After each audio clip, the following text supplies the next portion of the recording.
Welcome to your latest Forest transfer news. Coming up on today's episode, Forest want Delap after wanting him last season. Sangare puts pen to paper on a new contract. Europe is the target from Marinakis to Glasner, and Diomande is expected soon. All this and plenty more coming up today on your latest Forest news. Let's get into it.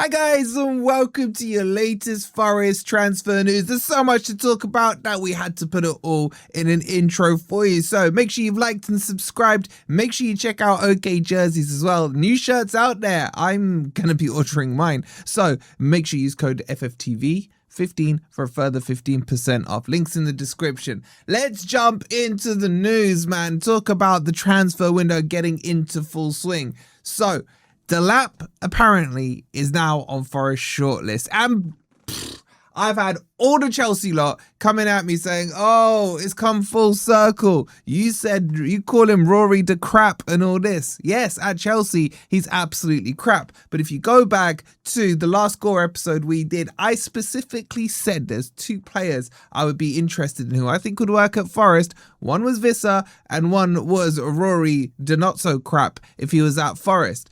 I think this would be an excellent signing, and I think it would be very cheap because Chelsea bought him for £30 million and his valuation has to have gone down. Now the Chelsea lot are telling me, oh, we're the best sellers in the world, we'll make a profit on him and all this. I'm like, ask Spurs how that works out for them when they met Marinakis last summer. Is this gonna happen though? I think the Chelsea fans would drive him straight up that M1 and get him to Forest today and get it done. They absolutely hate him. But I don't actually think, or should I say, I'm not convinced that the Chelsea hierarchy want to sell him yet, because they don't like to sell, youngsters. They just like the really young ones, and now apparently the really old ones are Jordan Henderson. But the story of this has come from Percy. He's written a very interesting article today. Forest were in talks with Delap last summer. Forest and many other clubs were in talks, should I add to that, with Delap last summer. Why? Because he had that 30 million release clause if Ipswich were to have been relegated, which obviously they were. So Forest spoke to him. Forest are interested in him, and about literally every other Premier League club would have had a chat with him at that price. Ended up going to Chelsea, graveyard of careers there. And now potentially, if he is going to be surplus to requirement, because they're replacing young Delap, and I keep calling him Rory Delap, that's his dad. They're replacing young Delap with Danny Welbeck, or Danny Wellcrap as I call him. So potentially there's going to be surplus to requirements. It may be him, it may be Miss Jackson. There's going to be some departures from Chelsea. Can I see this one happening? I don't know, because I would still say, as bad a season as Delap had at Chelsea, there would still be a lot of Premier League clubs and others who are interested in him. And because his price wouldn't be that much, even if Chelsea do the Chelsea thing and are able to make profit, you're looking at an absolute max of 35 to 40 million pounds. And this is why I would be prepared to take a risk on him, because it's not a heavy investment relative to the position it's in, which is a striker. English, homegrown, blah, blah, blah, the usual drill when it comes to it. And in a Forest system where we're not playing high up the pitch like Chelsea tried to, where Delap's strength at Ipswich was when he had grass to run into and was able to then produce in the final third. That would suit him better than playing for Chelsea. And this is why, yes, I call him Rory the crap at Chelsea, but at Forest, he would be Rory not so crap. So I would be up for this one. And the Chelsea fans, the receipts are there if you're going to try and call me out on it. 3 weeks ago on Grumpy Old Reds, I said it. So would you take Delap, or would you want him to stay the crap at Chelsea? Let me know in the comments. Moving on to the next story. And my boy Sangare has signed a new contract. We told you this one was pretty much done 2 weeks ago.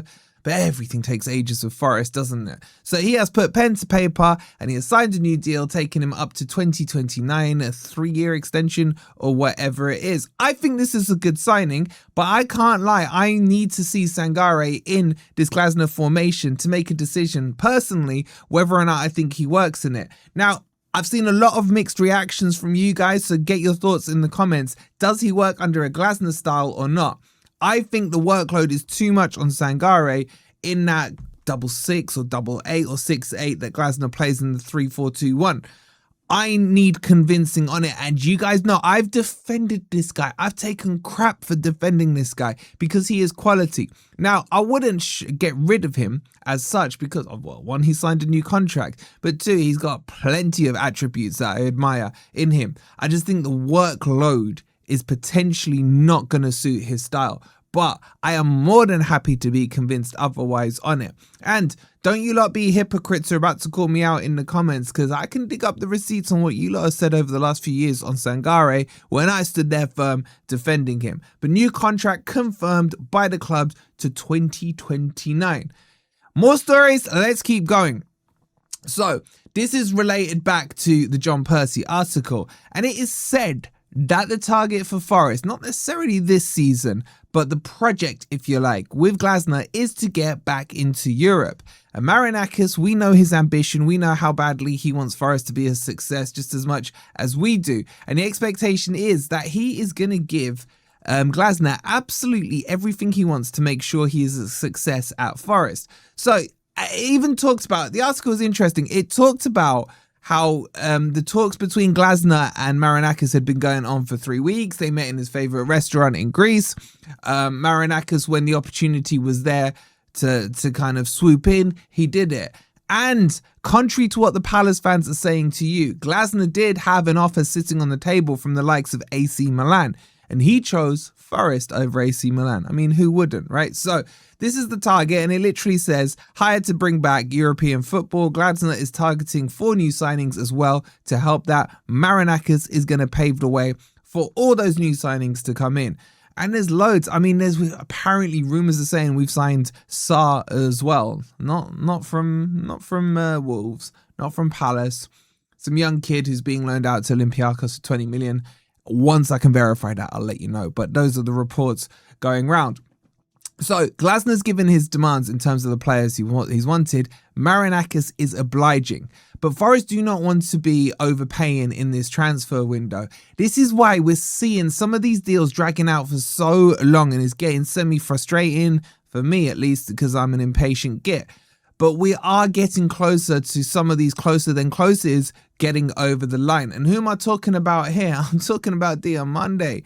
Diomande is getting closer. Now, I'm almost confident enough to say that it's done, and it's just a case of them figuring out, and I think Percy may have mentioned it as well, the breakdown and structure of how payments are going to be. Now, he is quoting different prices to what others are saying. He's still going in around this £30 million. I'm seeing 40 million euros, and they want a 10% sell-on fee. There's even talks that it could, and rumours that it could get done in the next few hours. I don't know, if I'm being honest with you, but I am starting to feel there's enough momentum on this that this should be closed out by either before the game when we play Sporting or just straight after it. This one's getting close. And it also goes on to say how this completes the defence, and I do agree with it. A defence of Diomande, Murillo and Milenkovic is just football porn. It really is. But they're not going to stop there. Reed is getting closer as well. Bit quiet on that. I haven't really got any new updates to give you on that one. But more signings will be coming through. And then there's decisions to be made from Glasner in terms of who's staying and who's going. Expectation is McAtee is going to stay at Forest. And the likes of Tyler Binden and Zach Abbott are going to be loaned out into the Championship to get more experience there. And for Forest to continue with the academy player on the bench or in the squad, obviously Ryan Yates is going to be there. Now, I've had some weird messages that Ryan Yates is leaving to go to Ipswich. Sometimes I do wonder how these get traction. I don't think Yates will ever leave Forest, right? So if you saw that weird social media thing or whatever's going on, like, it's not happening. It's not happening. But it's feeling very positive. It's feeling like things are starting to gather momentum and move. I need your guys' thoughts on all of the above. Would you take Delap? Do you think Diomande is done by the end of the week? And is European football too much of a stretch? I get so much stick from all the other content creators for saying that Forest will get in Europe, that Forest will finish ahead of Manchester United, and obviously it goes without saying, we'll finish ahead of Spurs, because at the end of the day, we always win. Make sure you've liked, make sure you've subscribed, and we'll see you on the next video, hopefully for a Here We Go, so have your alerts on. Come on, you Reds.